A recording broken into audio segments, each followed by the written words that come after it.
ভট্টাচার্য বলে যদি কোনো আইনজীবী না থাকতেন পৃথিবীতে, তাহলে কোনো না কোনো আইনজীবী তো সেখানে মামলা করতো। যদি কোনো আইনজীবী মামলা না করতো, সেই ছেলে মেয়েগুলো তো কোর্টে দাঁড়িয়ে বলতো যে এই দেখুন, এই আমাদের কাগজ, আমাদের সঙ্গে এই বঞ্চনা হয়েছে।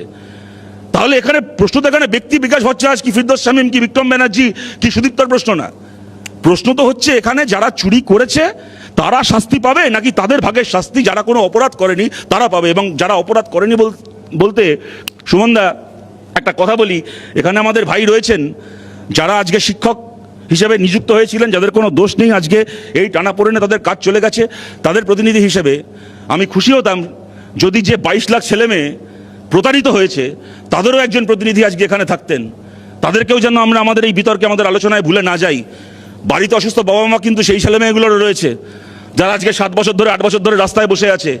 তাদের বাবা মায়েরও হার্টটা কিন্তু স্টিল দিয়ে তৈরি নয়, তাদের বাবা মায়েরও কিন্তু হার্ট অ্যাটাক হয়, তাদের বাবা মায়েরও কিন্তু ব্রেন স্ট্রোক হয়।